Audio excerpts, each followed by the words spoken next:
Hello बच्चों, चलिए प्रश्न को पढ़ते हैं और समझते हैं। एक्स के सापेक्ष समाकलन कीजिए और हमें समाकलन करना है 4 - 7 साइन एक्स और पूरे के बटे में कॉस स्क्वायर एक्स है। प्रश्न को हल करने से पहले प्रश्न के लिए मुख्य अवधारणा लिख लेते हैं, जिसकी सहायता से इस प्रश्न को हल किया जाएगा।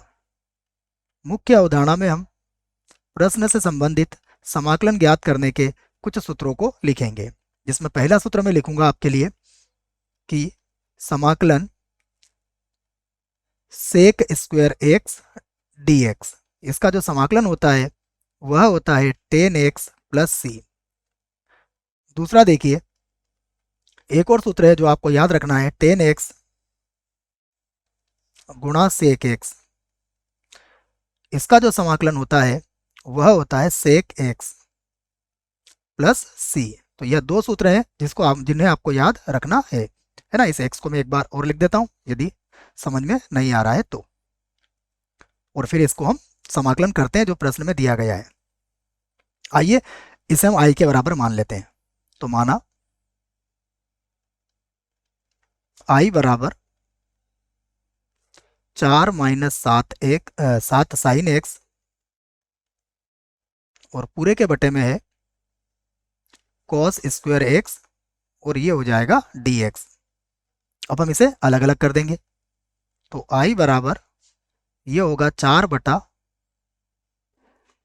कॉस स्क्वायर एक्स और माइनस ये हो जाएगा 7 साइन एक्स बटा 7 साइन एक्स और बटे में आ जाएगा कॉस स्क्वायर एक्स और ये होगा डी एक्स।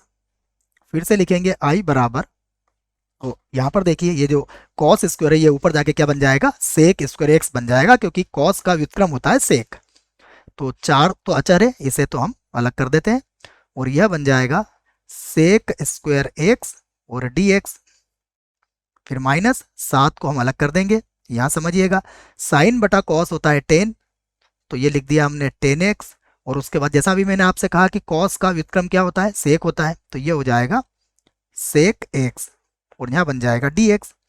अब देखिए मुख्य अवधारणा में मैंने दोनों ही सूत्र लिख दिए हैं, इनका प्रयोग यहाँ पर करेंगे और हमें आई का मान मिल जाएगा। तो आई बराबर होगा 4, सेक स्क्वायर एक्स का समाकलन होता है 10x, तो इसे लिखेंगे 10x और माइनस का 7 10x सेक एक्स का समाकलन होता है सेक एक्स, तो ये हो जाएगा सेक एक्स और प्लस अनिश्चित समाकलन के लिए अचर सी यहाँ पर लिख लेंगे। यही हमारे प्रश्न का उत्तर होगा। आशा करता हूँ आपको इस प्रश्न का उत्तर समझ में आया होगा। धन्यवाद।